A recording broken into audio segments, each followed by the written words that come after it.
तो आज बेहद शुभ संयोग बन रहा है। अष्टमी और नवमी जो है वो एक साथ मनाई जा रही है और इस पर बातचीत करने के लिए हमारे साथ खास मेहमान जुड़ रहे हैं। ज्योतिषाचार्य संजय शर्मा जी हमारे साथ जुड़ रहे हैं। संजय शर्मा जी, पहले बहुत बहुत स्वागत है आपका और बहुत बहुत शुभकामनाएं आपको अष्टमी और नवमी की। तो सबसे पहले तो आपसे ये जानना चाहेंगे कि आज का जो कंफ्यूजन है लोगों में अभी भी बरकरार है अष्टमी और नवमी को लेकर, कब अष्टमी की पूजा की जाए, कब नवमी की पूजा की जाए, पहले तो इस कंफ्यूजन को जो है वो क्लियर कीजिए। जी जी, बहुत सुंदर प्रश्न किया आपने। देखो, अष्टमी की पूजा आज जो है दिन में 12 बजे तक आप कर सकते हैं और नवमी की पूजा 12 बजे से लेकर रात्रि के 9-10 बजे तक आप कर सकते हैं निशा रात्रि में। और जो माँ का जो स्वरूप है सिद्धिदायत्री का, कि सिद्धि प्रदान करने वाली है और कहते हैं ये नौवीं शक्ति है माँ दुर्गा की। और इनका जो स्वरूप है उसमें आप देखें शंख चक्र गदा पद्म सब कुछ धारण किए हुए हैं और शेर के ऊपर सिंह के ऊपर विराजमान है। तो ये सबसे बड़ी शक्ति मानी गई है। इस शक्ति में एक बहुत बड़ी पावर है, कहते हैं कि सिद्धि को देने वाली है। माँ की जो 9 सिद्धियां हैं आप देखें, अरणिमा सिद्धि है, महिमा सिद्धि है, गरिमा सिद्धि है, लघिमा सिद्धि है और आप प्राप्ति प्राकम्या और ईश्वर वशिष्ठ। तो ये सारी जो सिद्धियां हैं माँ के जो 9 के 9 रूप हैं, तो इन 9 रूपों का ध्यान करके और कहते हैं 9वां दिन जो है बड़ा ही पावरफुल माना जाता है। और इस दिन 9 फूल, अगर आप लाल रंग के 9 फूल जो है या केसर कलर के 9 फूल सिद्धिदायत्री को अर्पित करते हैं तो उससे विशेष लाभ आपके जीवन में होता है और सारी सिद्धियां आप प्राप्त कर सकते हैं। और मंत्र भी आपने बड़ा सुंदर मंत्र बोला, या देवी सर्वभूतेषु शक्ति रूपेण संस्थिता।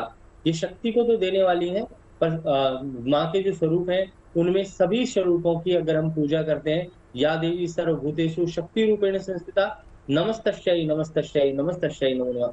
या देवी सर्वभूतेषु सिद्धदात्री रूपेण संस्थिता, नमस्तस्यै नमस्तस्यै नमस्तस्यै नमो नमः। कहते हैं कि लौकिक और पारलौकिक दोनों सिद्धियां प्राप्त कराती हैं आपको इस संसार में भी और अगले जब भी आप जन्म लेते हैं तब भी आपको जो सुख मिलता है और समस्त वरदान देने वाली माता है। और जो अमृत की प्राप्ति करना चाहते हैं इस रूप की पूरी विधि विधान से जब पूजा करते हैं, क्योंकि शिव और शक्ति दोनों की ये शक्ति है, क्योंकि ये जो है अर्धनारेश्वर रूप में भी मानी जाती है। और हिमाचल में नंदा पर्वत पर जो है इनका प्रसिद्ध तीर्थ है, वहां जाकर के जो लोग दर्शन करना चाहते हैं भक्तजन वो जा सकते हैं और वो जाकर के पूजा पाठ कर सकते हैं और इनकी कृपा जो है बहुत ही शीघ्र हो जाती है।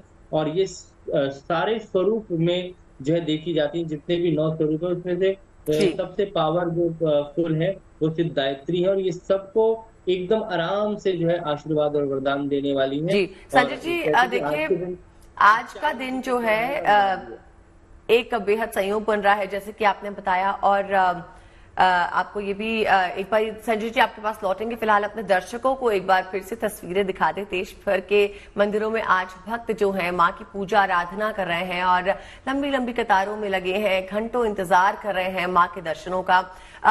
सबसे पहले अयोध्या में माँ देव काली के दर्शन अपने दर्शकों को करवाएंगे। अयोध्या में नवरात्र के मौके पे लोग माँ देव काली के मंदिरों में पहुंच रहे हैं और माँ का आशीर्वाद ले रहे हैं। वैसे संजय जी, एक बात ये भी है कि आज जो खास संयोग बन रहा है महाअष्टमी और महानवमी का, आपने शायद ये भी मेंशन किया था कि आज के दिन जब कन्या पूजन होता है तो उसमें किसी एक बच्चे को भी बिठाया जाता है, पुरुष स्वरूप।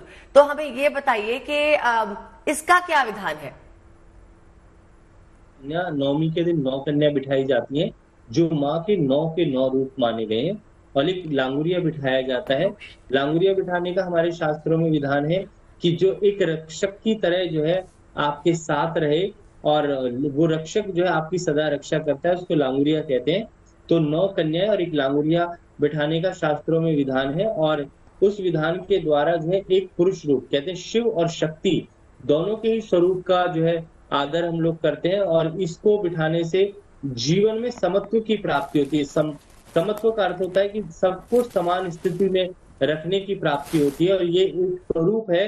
और जैसे आप भैरव को देखते हैं, माँ के साथ में जो है शक्ति के साथ भैरव की भी पूजा होती है, तो उसी प्रकार से जो है इनका भी बिठाने का विधान शास्त्रों में माना गया है। जी संजय जी, लौटूंगी आपके पास, लेकिन उससे पहले आपको लेकर चलते हैं मुंबई, जहां मां मुंबा देवी की बड़ी महिमा है।